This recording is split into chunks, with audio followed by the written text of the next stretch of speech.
Can you solve this mystery? This is a story about two young girls, Mandy and Melissa, who were identical twins, but one day they were kidnapped by an unknown man. No one knew who the kidnapper was, but something isn't adding up here. All the clues to what really happened are hidden in what I'm about to say. So Mandy and Melissa were born to a very rich family. They lived in a large mansion with their father and older brother. Everyone was jealous of these girls because their father loved them so much and gave them everything that they wanted and all of his attention. But one tragic night, the girls were taken. When they woke up, they were blindfolded and tied to chairs so they couldn't see a thing. They were terrified. Suddenly, Mandy heard a high-pitched voice whispering in her ear. It was the kidnappers. He said, "I've contacted your parents and I'm demanding $1 million ransom. If you try to escape, I will kill Melissa." Then Melissa heard the same voice whisper in her ear. He said, "I contacted your parents and I'm demanding $1 million ransom. If you try to escape, I will kill Mandy." So who kidnapped the twin girls and why did they do it? Can you solve this mystery?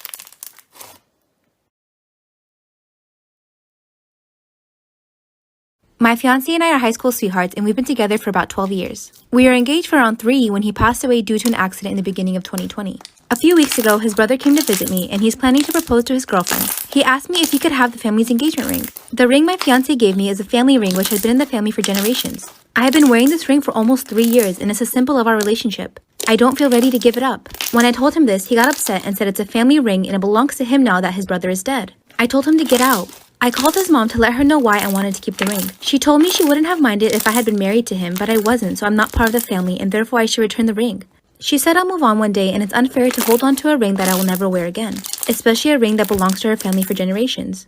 I would have at least considered giving back the ring in a few years. I just can't bear the thought of parting with this ring now. So I told her I'm sorry that she felt that way, but her son gave me this ring and I'm not giving it back. Since then, his mom and his brother have been spamming my phone with messages and calls about how I'm trying to steal their family ring. So am I wrong for wanting to keep the ring?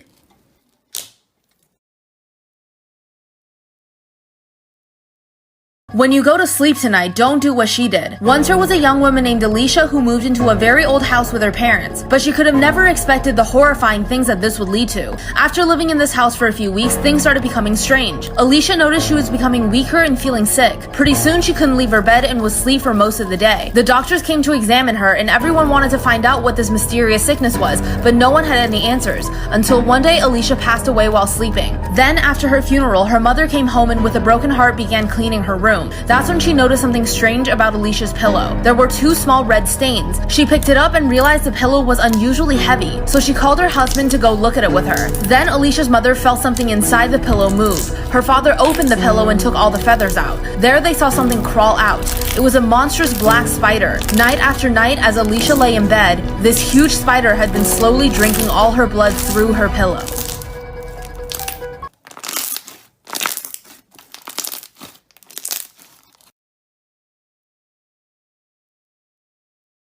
So I literally thought people were joking when they were talking about stepsisters getting with their stepbrothers. Turns out it's not a joke, and I just found out that my boyfriend cheated on me with his stepsister. When I was a freshman in high school, I got into a lot of trouble and ended up getting my phone taken away for 6 months and had no social media for a year. My parents literally didn't allow me to have Snapchat until the summer before my senior year. But I was allowed to have an Instagram, so the moment that I was allowed to have my socials back, I made an update on my story. And within a few hours, the boy that I had been talking to before I got my phone taken away swiped up. We started messaging, talking again, hitting it off all over again. And even though he lived about 2.5 hours away, within a week we started dating. I actually had a few other friends that were dating guys in the same town, so I was like, if they can, so can I. After dating him for a few months, I decided to invite him over to my dad so that they could meet. Both my dad and him hit it right off the bat.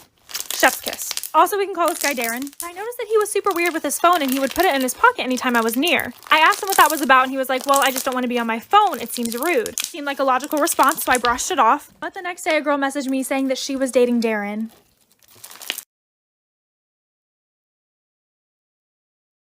What are you willing to do to stay young forever? Once there was a beautiful Malaysian woman, but she was never quite satisfied with her appearance. So she decided to go to a shaman who told her that through black magic and rituals, she could be young and beautiful forever. He gave her a potion to drink and told her that she couldn't look in the mirror for 30 days. However, this woman was curious. Every time she touched her face, she could feel her wrinkles disappearing.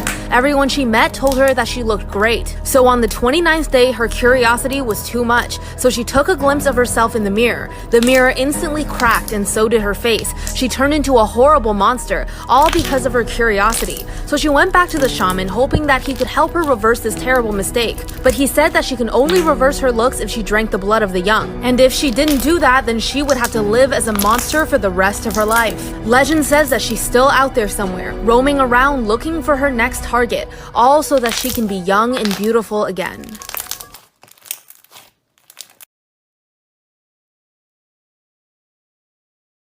Would I be the asshole if I called off my wedding because my fiance doesn't want my son to bring his boyfriend to the wedding? My son was born when I was only 15 years old, and I've been a single dad since I was 18. It was hard living for a long time money-wise, but I always tried to do my best by my son. Today, I own my own gym, and my son is now 22 and going to college and works at my gym full-time. He came out to me when he was 14 years old, and I've always been supportive of him and his identity. I've been with my fiance for about 2 years, and while she does come from a very deep religious and conservative family, she has never had any issue with my son.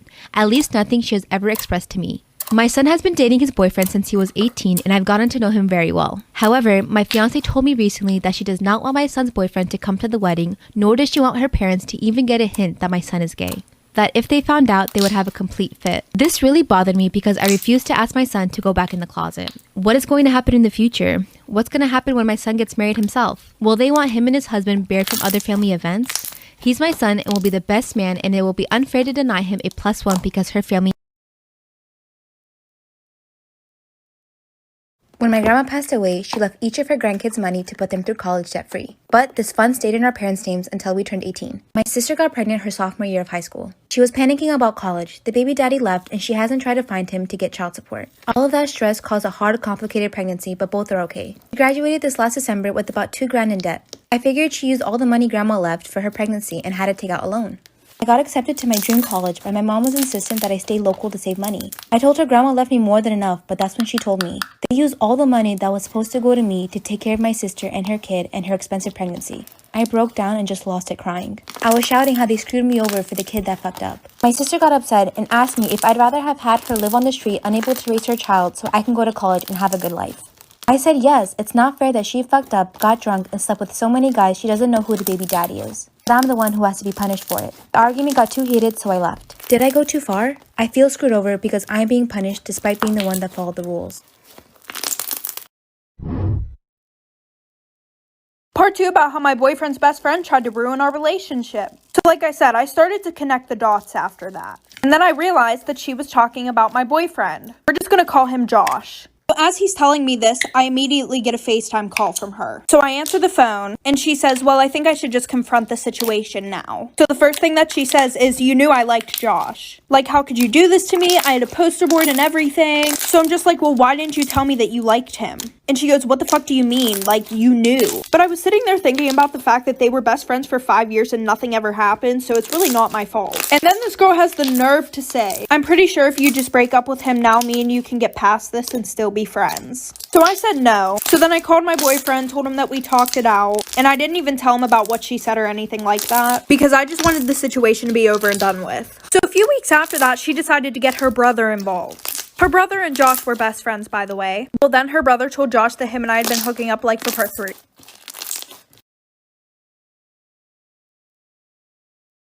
Am I the asshole for not letting my matron of honor hold her baby during my wedding ceremony? I'm getting married at the end of July. My sister, 29, is my matron of honor, and she's currently pregnant with her 4th child. Her due date is a few weeks before my wedding, and I cannot be more excited to meet my new nephew. However, she has been making some comments that are a bit worrying to me. She has repeatedly told me that she's going to hold her new baby as she walks down the aisle, regardless of my thoughts, despite the fact that her husband will be at the wedding and able to hold the baby. She plans to hold her baby during the ceremony and even feed him if she needs to. This is not a long Catholic wedding ceremony, just a regular old cutesy outdoor wedding, probably 20 minutes long. I told her she should feel welcome to have her new little baby with her during the day while we are getting ready, but when it comes down to walking the aisle, I would not like her to be holding the baby. The baby could cry, poop, need to eat, etc. And she has insisted that she'll be holding her baby during the wedding, otherwise she will not be in the wedding. My sister has insisted that she will be holding her baby during the wedding, otherwise she won't be attending. In addition to the baby holding dilemma, she has jokingly told me that she will call me a This is why you should always tell the truth. Once a young man moved into a new apartment, and there he saw something unbelievably terrifying. Let's just call him James. When James moved in, he got in the elevator and a beautiful woman stepped in after him. They had a great conversation and got off on the same floor. Then James realized that she was his new neighbor. He was so happy about this, but he could have never imagined the horrifying events that are about to happen. He unpacked some of his things and noticed a hole in the wall. He looked through it and realized that he can see his neighbor's room. He watched as she changed and got ready for bed, and soon this became his new habit. But one night, things went from creepy to just horrifying. In the middle of the night, James heard loud groaning noises, so he looked into the hole in the wall again. There he saw his neighbor being attacked by a tall man with a dark beard, thin nose, and a scar on his cheek. James saw exactly what the attacker looked like, but the next day when police came to investigate his neighbor's unfortunate passing, James said nothing. He was afraid he'd get caught for spying on his neighbor before, but he would never know what this lie would cost him. Follow for part 2.